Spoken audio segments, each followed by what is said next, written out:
Welcome to a Shot in the Arm podcast. I'm Ben Plumley, and this is the podcast about innovation and equity in global health. It's the third of our informal set of podcasts looking at global health and how it relates to global security and what that means in the light of major new, existing and future pandemics, and how health issues impact a more traditional definition of security, which after nearly 30 years of a generally peaceful post-Cold War compact has been thrown into confusion again with Russia's invasion of Ukraine. Well, our guest today is Arthur Snell, former British diplomat, businessman and podcaster. Arthur has served in Zimbabwe, Nigeria, Afghanistan and Iraq, and he's the host of the Doomsday Watch podcast, which is required listening and provides informative briefings on the state of the Russian invasion of Ukraine. He's a regular guest on our favourite podcasts, The Bunker and Oh God, What Now?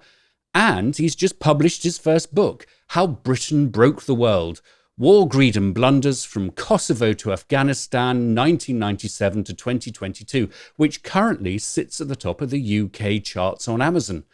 Now, I actually met Arthur virtually about a year ago, and he became a huge help to me and other HIV and sexual rights activists as we were trying to evacuate LGBT leaders and community health workers from Kabul after the fall of Afghanistan. And quite by chance, he and I were able to meet in person in Montreal at the end of July 2022, when he stumbled upon us at AIDS 2022. Well, Arthur, first up, welcome to a Shot in the Arm podcast. Well, thanks for having me, Ben. And wasn't it funny the way we ran into each other in Montreal, of all the towns in all the world? All the bars, yes. And indeed it was all the bars, yeah. But it was great. Yeah. Well, first up, congratulations on the new book. Yeah, thank you. It's as anyone who's written a book will know, it's a little bit like having a baby, except it probably takes more than 9 months. And I'm not going to say it's more painful because obviously I've never had a baby, but it was a really challenging experience and incredibly satisfying to see it, on the page physically and in the hands of readers. Well, at a time when UK podsters and pundits, well, and frankly, the global health community as well, is trying to understand what global Britain is post-Brexit. It's quite a sobering account of our British foreign policy from all political parties.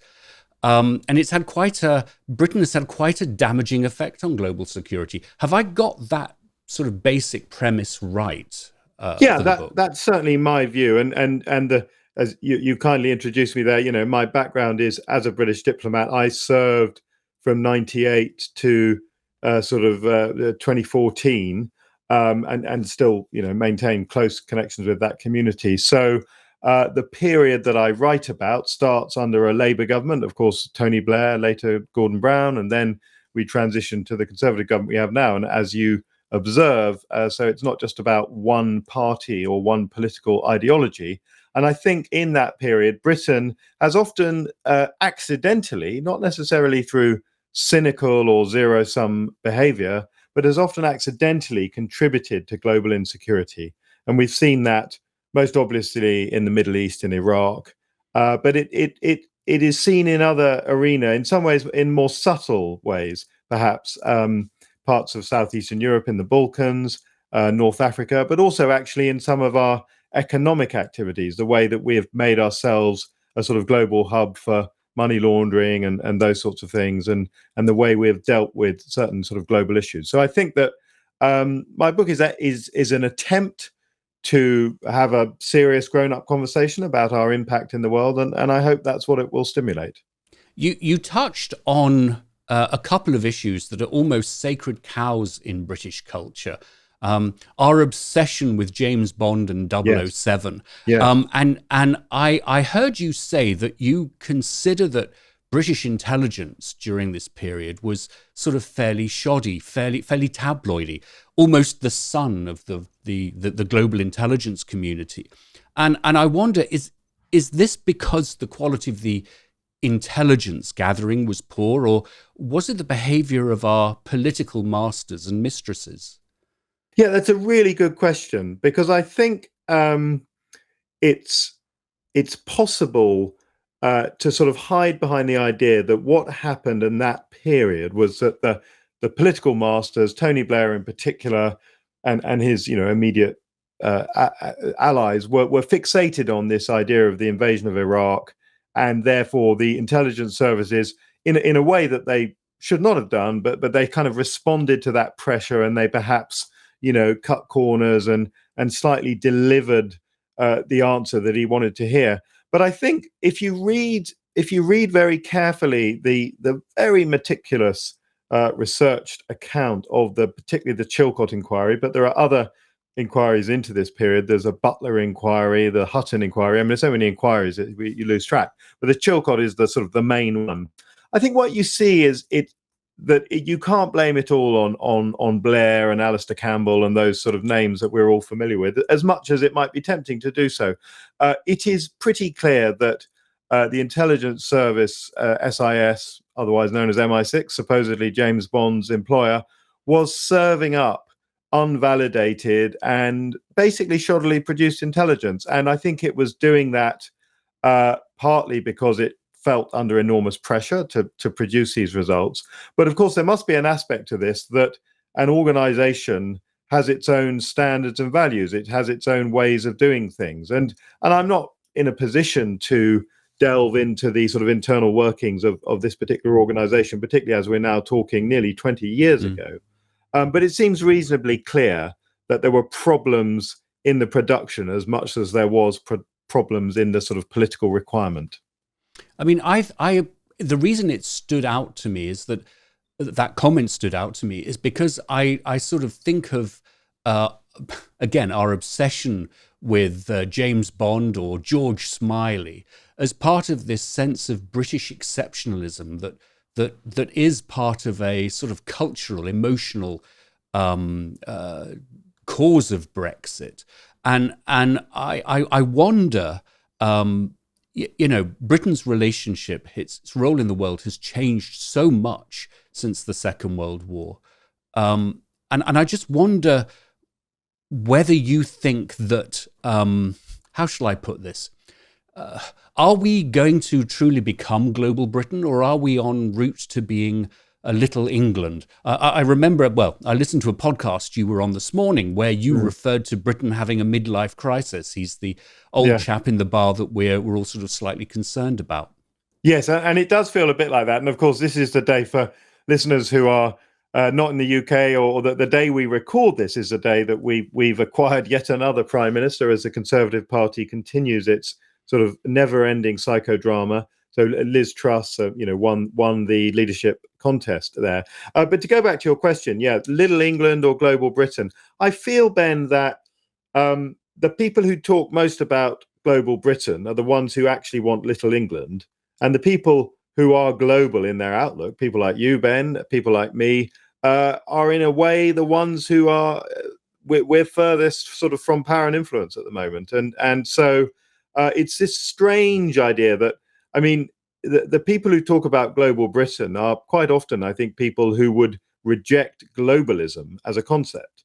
So it's full of contradictions, and I think ultimately, yes, Britain is going through this sort of midlife crisis, and a lot is tied up in Brexit. But it's not just about Brexit. We've got to think beyond that. It's about whether a whole economic and social model really continues to work. And I think Britain elected Margaret Thatcher in 1979, and then, of course, Tony Blair in 97. And those were the two sort of great political figures of the late 20th century. And I think our 21st century has really, we've struggled to figure out where we're at in the world. We are not a global great power. We know that. But for reasons that to me are, I think, are tragic, we don't seem able to get on with being a great power within Europe, which we are manifestly. That was never in doubt. And so, having sort of flounced out of Europe, we are struggling for that role. And of course, people have been observing Britain's lack of a global role for decades. So it's not a new development, but it seems that we've kind of intensified that problem, and that's where we are in 2022. I wanted to get us onto the global health component of this, because of course that's the audience of A Shot in the Arm. Yeah. But before we do that, you've just made me think of something. I grew up being a proud European. It was part Yes. of my British culture. Oh, and by the way, for those of our listeners who can't see this, I'm actually wearing a UK and European Union pin given to me by the UK mission to the United Nations in Geneva about 15 years ago. Well, so it's a beautiful historic artifact. Well, precisely, right? But it has struck me that one of Britain's problems is that we haven't had this sort of existential crisis that Germany had, that France had, that Spain had, and Italy had, and that we've sort of been chugging along. It's probably no surprise that our favorite TV shows are The Crown and Downton Abbey. Yep. And they all speak to a time when we thought we were something that we're sort of not anymore. Do you think that's right? I think there's a lot of truth in that. And of course, the problem with that observation is that no one wishes on Britain the devastation of what continental Europe mostly, I mean, not every country, but most countries in continental Europe faced in the 1940s and World War II. And no one wishes on Britain the sort of devastation that happened to Rwanda after a genocide, or you could talk of countries that have gone through intense crisis and then go through periods of renewal, and we don't always like what comes out of the other end, but it certainly what you get is the elite of a country comprehensively sort of fails, and a new power group appears. And I think one of the issues in Britain is that our elite, which is it's been doing this for hundreds of years of history, is incredibly good at renewing itself. So it always is sort of one step ahead of the revolution. And famously, the French had revolutions. There were revolutions all across Europe in the 19th century. Britain didn't have a revolution because the British elite was just allowed enough freedom and sort of democracy into the political space that it kind of didn't need one. I'm not suggesting we're quite in that space. This isn't 1848 all over again. But I do think that there is some truth to this idea that because we've sort of avoided cataclysm, our elites are increasingly incapable of really diagnosing the root of our problems. So, and you see it today. Liz Truss, new prime minister, she's still going on about tax cuts and the importance of sort of allowing businesses to flourish. But it's the elephant in the room is the fact that most businesses in Britain simply won't survive the next winter because of the energy bills, and that's not even taking into account all the additional bureaucracy, particularly if you're an exporter, that's been piled on you as a result of Brexit. So there's this we're living in this kind of weird shadow world where we discuss one set of things where the real thing that matters is sort of on the other side of the room. Yeah, I think that is extremely helpful. And it's actually a very nice segue, Arthur, to get us into the global health conversation. Yeah. Brand new Prime Minister, former Foreign Secretary Liz Truss. I said trust. Whoa, that's Freudian. But we're also recording. Yeah, exactly. We will deliver. But we're recording this also just at the beginning of September, prior to the Global Fund to Fight AIDS, TB and Malaria replenishment conference in the US that President Joe Biden is going to host. Japan, the US have all stepped up. They've increased their contributions by 30%. We're trying to raise $18 billion for these pandemics, as well as the response to COVID. And the UK wants the Global Fund's second largest supporter, I believe, has not yet made a commitment, and the signs are not good. So we saw with Foreign Secretary Truss a very significant reduction in our overseas development contributions. And what advice would you give us? What do you think the global health community should expect from a Truss administration? It's a very good question, and particularly on this point of overseas development aid, ODA, which of course, people in your community, Ben, will be acutely aware. Britain has become one of the world's leading aid donors, but then breaking a manifesto promise and actually changing the law to do so. The current Conservative government decided to drop its commitment to fund 0.7% of GDP in aid. And that was a really strange and inexplicable choice, because it's one of those case studies of where, yes, the government clearly in the aftermath of COVID faces considerable challenges, economic challenges, but actually the saving that's made relative to the overall government budget is significant, but it's not existential. But it is existential for those aid programs that have been cut. And the difficulty then follows, of course, that we're entering a period of huge turbulence globally. So, you've already mentioned the war in Ukraine. There are other sort of calls on the UK aid budget. So all of that is just a preliminary to sort of warm up to saying, well, where does global health fit in all of this? Now, it is hard to divine a sort of major enthusiasm on the part of Liz Truss for this subject matter. But I don't want to say that she doesn't care about it, because I don't think that's true, and I don't think that's fair.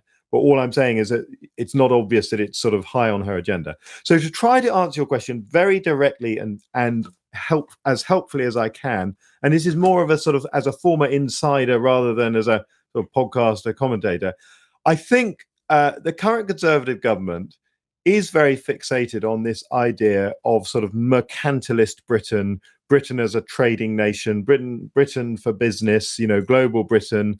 And of course, this fits with this sort of Brexit idea that Europe is sclerotic and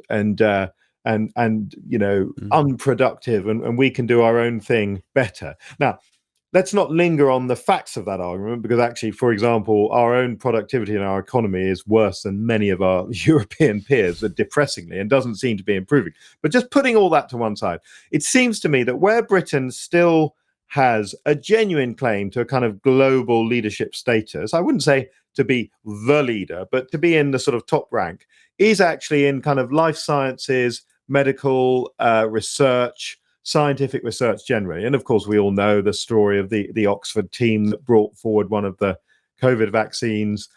We know of the kind of wider history of leading British universities and their continued track record in developing sort of new technologies and new medical treatments. So I think the best way that people in the global health community can kind of make the case is to continue to restate the importance of Britain's contribution beyond the merely financial. Now, ultimately, of course, the Global Fund is about money, and I get that, and Britain needs to show the colour of its money. And I'm not going to try to predict what will happen there, because there are probably fevered discussions going on inside government. But I think to approach it via that sort of framing of the importance that Britain brings as a sort of technology superpower in particular in sort of life sciences, might be a productive way forward. Yeah. And, the next phase of the pandemic's response is going to be all about implementing these new innovations. None of us are safe until all of us are safe. And it does just strike me, again, going back to something that you have in the book, is that with the Global Fund, we actually do have a head of an agency. Okay, it's not a formal UN agency, but Peter Sands, former banker, he's British. So, I hope that helps sweeten the pot.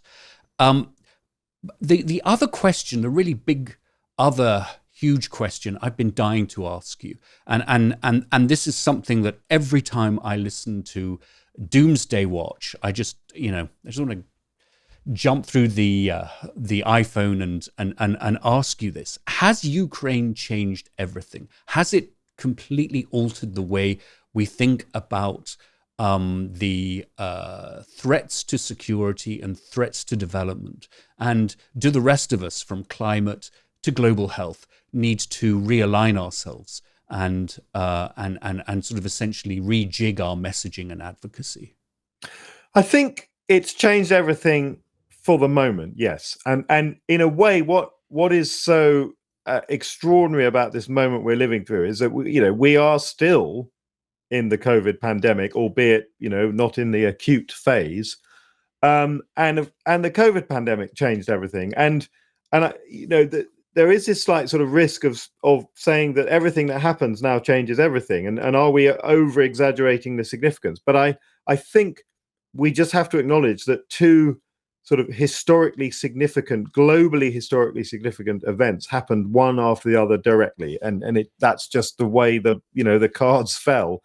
So yes, I think that the issue with Ukraine is that after a period, we had the pandemic, and that was obviously tragic and extraordinarily difficult in all kinds of ways, but also it drove the importance of health security, of public health, of resilience, all these things that you are much more an expert on than I am. But almost just at the moment when the world was ready to say, all right, now let's think about what this means for us, bang, Russia invades Ukraine. You've got a major land war between two developed countries with powerful militaries. This is nothing like what NATO faced in Afghanistan. It's nothing like what happened in Iraq. I mean, the comparison might be the Iran-Iraq war, which, albeit not two highly sort of developed militaries, involved huge numbers of soldiers, pitched battles, all kinds of sort of extraordinary destruction. And this is sort of what we're seeing on the plains of Ukraine.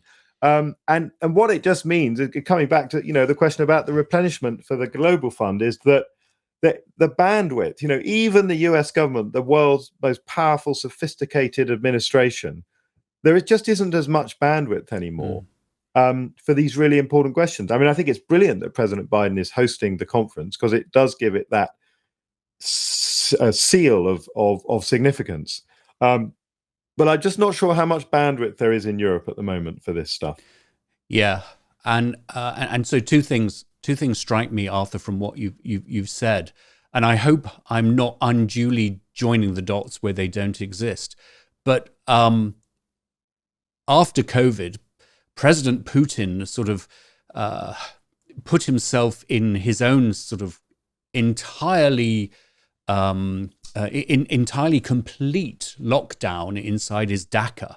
And, part of the argument is that he, whatever tenuous link he had with reality, that got lost, and his fear of COVID and the isolation that resulted enabled him to, really articulate further his crazy one Russia, concept. Yeah, and I think that is right. I mean, obviously the contributory factors in Putin's tragic mistake of invading Ukraine, there'll be lots of those. But one is this weird isolation. We've all seen the crazy long table with somebody sort of half a mile away at the other end. But yes, this weird isolation, his own sort of paranoia of illness and perhaps his own, mortality, because, he's not a young man and he's in a society where men don't have a particularly good life expectancy. I wouldn't say it's the primary reason that he did what he did, but I'm sure it contributed. Yeah. And, there was it for those of us working in HIV and injection drug use, harm reduction, prevention strategies for men who have sex with men, sex workers, there has always been this incredible tension between Ukraine and Russia over the ways that you should be approaching the HIV epidemic. And it really struck me that early on, Putin and his lieutenants were talking about the drug dealers and drug users that were leading Ukraine, as much as they were fascists, which is just bizarre. But it sort of takes me back to Russia's approach to harm reduction, and it has seen a terrible increase in the use of injection drug use, particularly with the sort of homebrew opiate that people have made. Is really, the approach is really rooted in the old Soviet system of managing alcohol dependency, and it's not evidence-based. I mean, basically, if you're caught with any kind of amount of drug on you, you are heavily sedated. and forced through a detoxification process, a post-abstinence process, and then you're on a register for 5 years. And it doesn't work. And it's been so interesting to see from Crimea to the Donbass that the harm reduction approaches that all of us were involved in fact, I was involved in the harm reduction centers creation in Ukraine, that these have just been eliminated, wiped out. And there's a sense of, to my mind, a battle in public health that is a consequence of a broader clash of civilizations.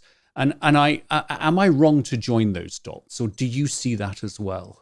No, I don't think you're wrong at all. I think what you're doing actually is helping people to see something which they wouldn't see if they're not, in your field. And this is what's so fascinating about these conversations, because when Russia has occupied parts of Ukrainian territory, I mean, it's pretty obvious there's extraordinary collateral damage, buildings flattened, civilian targets, all the rest of it, quite a lot of massacres, of deaths of civilians, and the degree to which there's any kind of public service or the building blocks of kind of civilized society, there's no evidence of that. And what you've just put your finger on is a specific case study of how Ukraine was developing a certain way of dealing with harm reduction that is evidence-based, that is drawing on international best practice, whereas Russia has adhered to effectively a punishment-based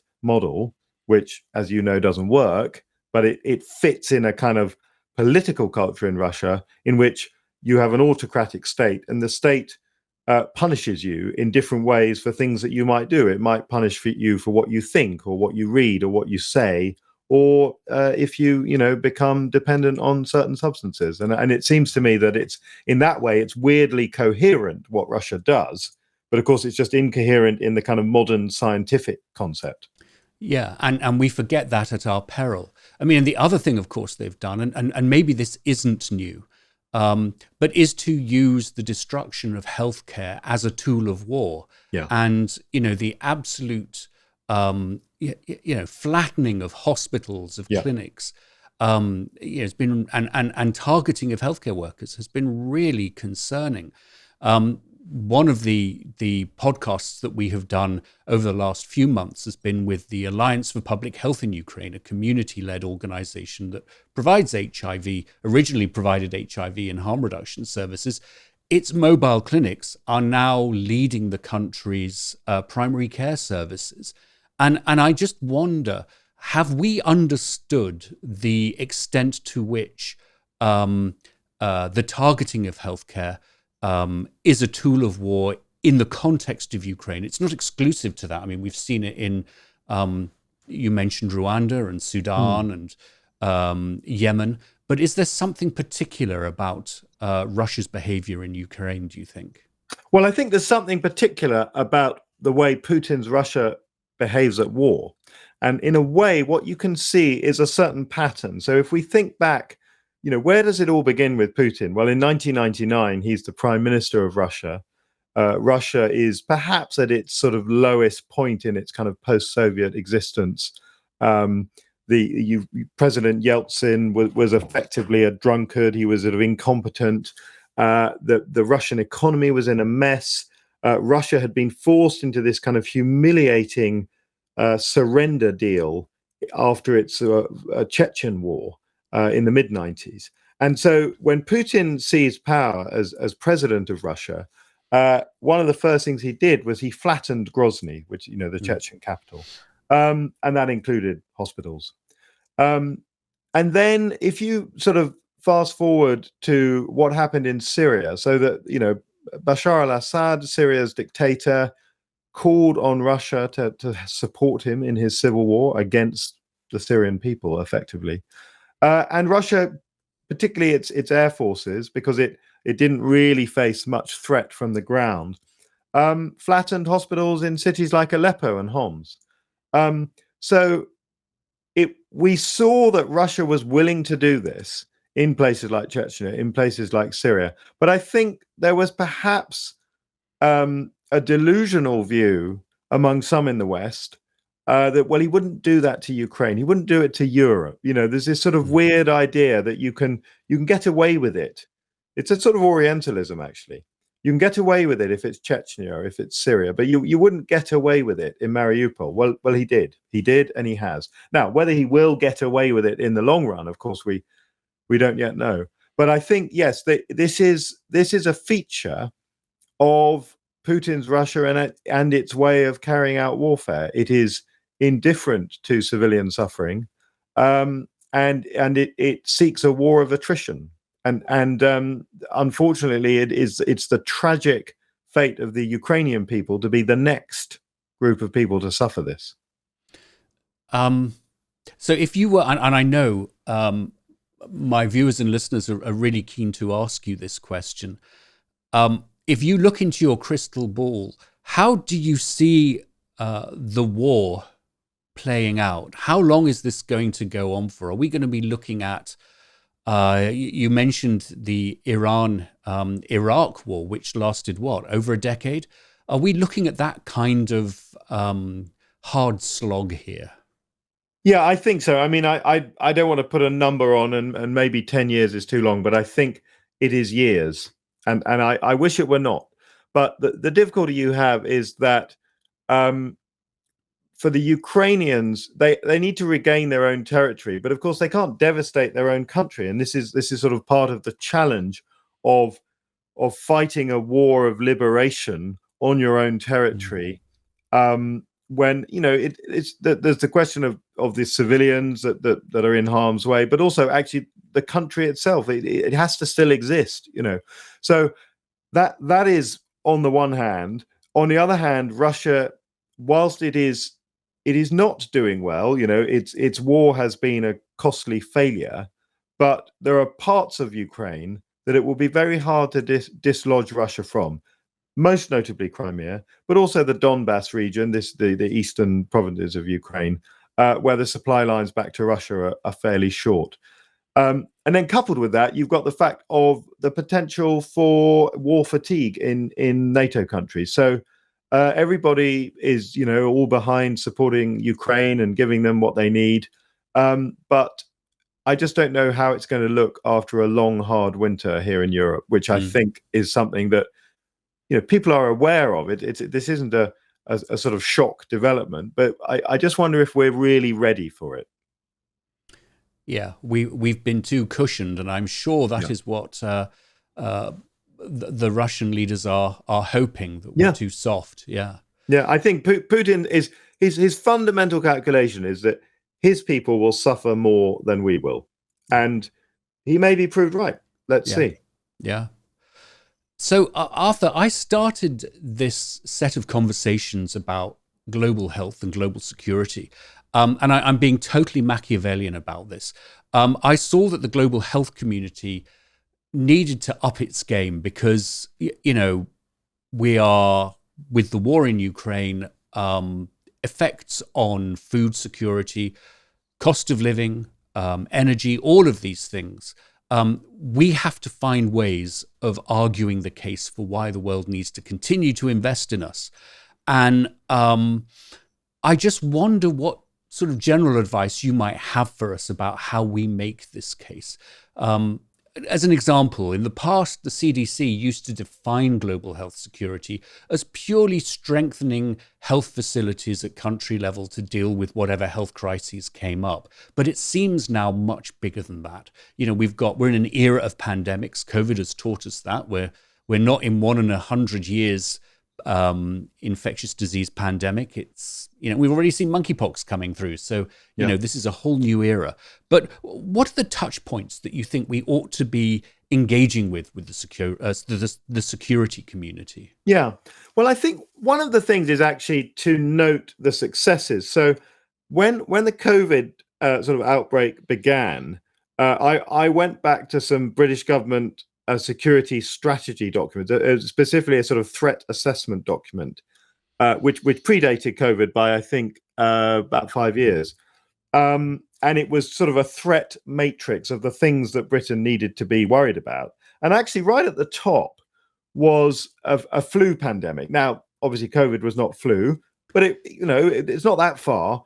And emerging pandemic disease, which COVID specifically was also highly ranked as a serious threat. So the issue is not that countries don't sort of accept the significance of health security in the wider security question, or sometimes I think it's an unhelpful term. People talk about hard security as if health security isn't hard. Hard security involves planes and guns and bombs, but as we've all witnessed, the COVID outbreak will have killed many more than even the war in Ukraine.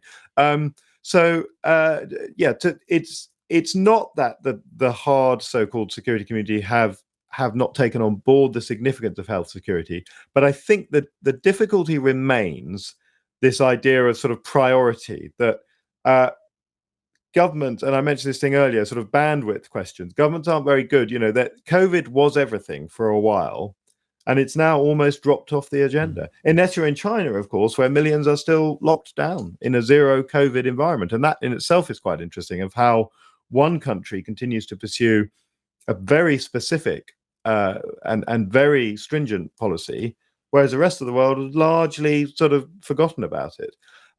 So going back to, how does your community sort of advocate with the security community? I think part of it is just about the sort of patient restating of the kind of the basic facts, which is that the modern world makes these events more likely. That the world of fast travel, of constantly moving populations and so on, but also actually that you can get diverted by something like the war in Ukraine, but it doesn't make a pandemic any less likely. And I think that's one of the problems, that we sort of think, well, we don't need to worry about the pandemic because we've got a war on now. But that, as you will know, that's just not how viruses behave. Yeah, they're not respectful of conflict. No, indeed. And of course, there's lots about wars that would create very propitious circumstances for the spreading of disease. And indeed, I certainly, right at the beginning of the war in Ukraine, because we were sort of coming out of that era of social distancing, seeing those huge crowds at railway stations and all the rest of it, I certainly found myself thinking, gosh, this must be an extraordinary vector for spreading illness, as well as the tragedy of displaced populations. So I think there is this point about continuing to maintain the importance of this question and sort of not to allow it to fall back just because of immediate interstate conflict, which ultimately, we know quite a lot about interstate conflict in a way. It doesn't mean that we like it or we're happy to be in it, but we've built up systems literally over centuries to manage that. Whereas I think our system to manage emerging pandemic disease are still rather weak and underdeveloped. Still a bit medieval, I think, in many regards. Turning now, if you don't mind, to Afghanistan. And looking at that through a public health lens. Again, as I said at the start, I am so grateful to you for your counsel and connections as a group of us activists tried to help evacuate LGBT, sexual health and community health workers from Kabul after the fall of Afghanistan. It's still a major challenge. We have a huge amount on our hands. And in fact, a future guest will be the journalist and activist Nemat Sadat, who is still very much leading the charge. But out of the headlines, what's your prognosis for what's going to happen in Afghanistan? Well, the first thing that's happened is that the Taliban have reverted to type 100%. So there was a sort of brief period of I think, faint and false hope that this was a sort of pragmatic Taliban, that it had evolved, that whilst it was still a hyper conservative religious movement, it was one that understood that it couldn't continue to sort of play by the rules that it had played by before. Well, that hasn't happened. They went straight back to it. And in fact, the operation to get the leader of Al-Qaeda, Zawahiri, what that tells us is the fact that he was in central downtown Kabul tells us that, the leader of the world's leading terrorist movement felt comfortable living fairly openly in the capital city. So that gives us an insight into what Afghanistan is like now. So I think very sadly that is bad news for women's rights, of course, for LGBTQ plus communities, those sorts of groups that struggle at the best of times in a country like Afghanistan, and I think they're clearly under huge pressure at the moment. Now, what does that mean? Well, what can outside countries do? We still do have some leverage that Afghanistan needs aid money; it needs it desperately. There are ways in which some of this is coming in, and of course, holding the population to ransom is not a way necessarily to deal with the kind of bad acts that the Taliban carry out. My hope is that over time, perhaps there can be a slight development of a kind of pragmatic way in which the Taliban will interact with the international community. But I think we shouldn't have any false hope for much positive change, sadly. Yeah. There's another component of this that you and I have touched on, and again, it takes us back to the Global Fund. We all invested heavily in rights-based approaches to health. And in Afghanistan, this creation of a cadre of community health workers targeting the LGBT community, or engaging the LGBT community, I should say, engaging women's access to sexual and reproductive health and other things. And what we learned is that when rights-based governments are not in anywhere in the equation in a country, we've essentially exposed those workers and those communities. And I just wonder, does the broader international community appreciate and understand this? And what do we from the global health side need to do to sort of forge better links and connections with the sort of security communities that are looking at what happens when countries fail? Well, it's a really good question. I mean, I think, I'll be honest with you, Ben, before you and I started working on the Afghan challenge together, I had no idea that these communities, these activists, these groups existed in Afghanistan. It's a conservative Muslim country. It even under the previous government, the Western supported government, it was still a highly conservative and traditional country in many respects. So yeah, I think people who are in the kind of security and defense communities need to have a much better understanding of the kind of diversity that exists, even in places you don't expect to find it, in places like Afghanistan. So that when or if there are these crises, that people can take action in a way that is prompt and necessary. But of course, another factor is then also, if these communities exist, then do we understand how to protect them? Because are we creating networks that are very exposed? And actually, ultimately, they're so exposed that they don't really have a kind of a resilience built into them. So these are questions which I imagine were not asked very clearly or thoughtfully, partly because, sadly, that the history of Afghanistan of the last 20 years is about a series of short-term projects put together with huge international resource. There was never any lack of resource, but so little strategy. And so at the end, you had Donald Trump's surrender deal, and that's what it was. And then Joe Biden's decision basically to go with it. I admire many things that President Biden has done. But I think the precipitous way he did what he did in Afghanistan with no sort of mitigations, I think it's not any surprise to say that was a tragic mistake. So one other substantive issue, Arthur, to cover very briefly, and it's something that both you and I have been concerned about over this last year. It's the diversion of health commodities and the sort of inclusion of fake medicines into the health supply system, into the distribution system. And it's a particular risk given the huge investments that are going on in global health, in infectious disease around the world. Now, I was encouraged, I'll put it that way, to put this very much on the back burner for this year, because we really need to focus on making sure that funds go to support the response to pandemics. But can you describe your concerns about just how fake medicines and diversion of other medications onto the black market could be a broader security issue? Yeah, I think the problem you have is that, organized crime networks are extremely creative, they're entrepreneurial, they seize opportunities.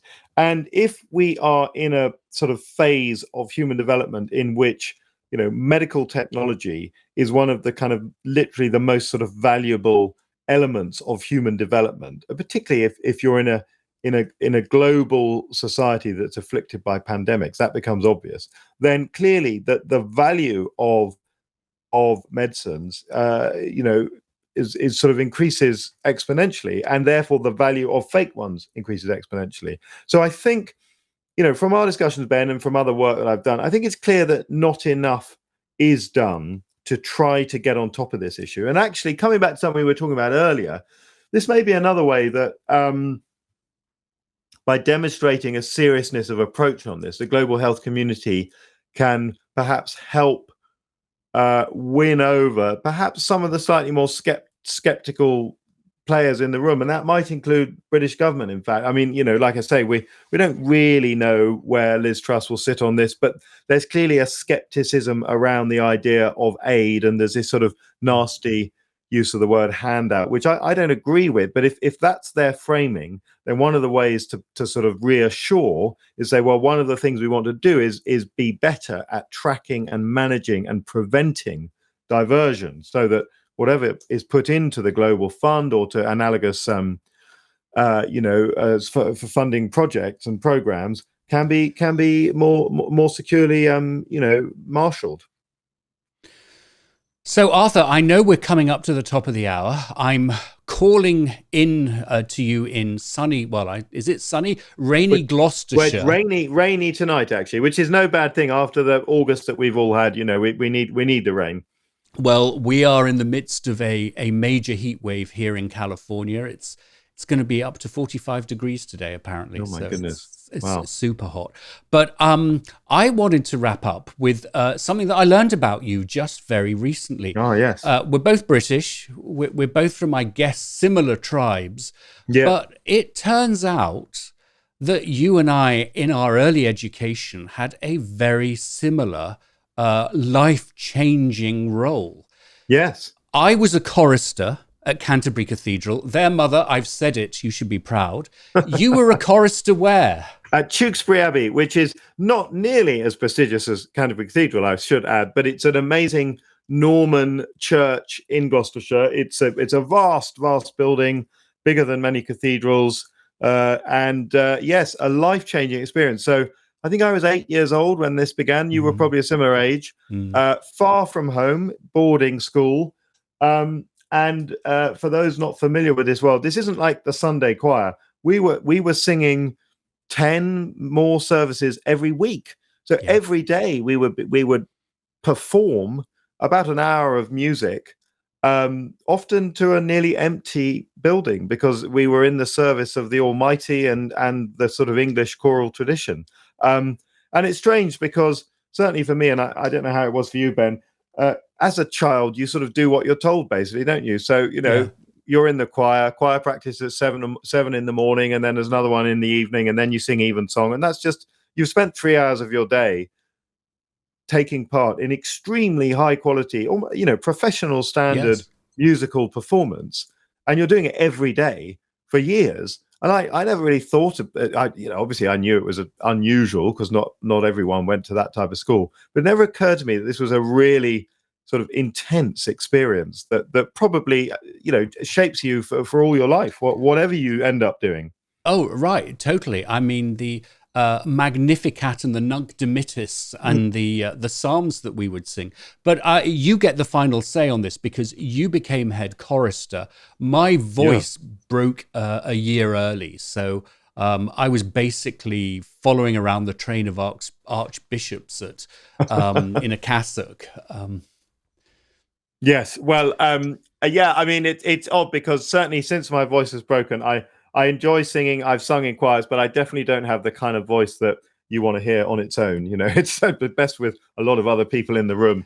But once upon a time, things were very different. But yes, yeah. Who knew that we had this intriguing connection? Right, and so here's a challenge. If you got a photograph of you as a chorister, I have found one of myself. I'm going to search for one for you and put that up as our Twitter advertisement for this podcast. I will dig around. There was a news report. So there was this thing called the Choir Schools Association, I think, which no doubt your school would have been part of too. And they had an AGM, annual meeting, and there was this sort of concern that the schools, they weren't doing very well. They weren't recruiting enough choristers. And the BBC News team came to Tewkesbury because that's where the meeting was going on. And obviously, we were photogenic little choir boys singing away.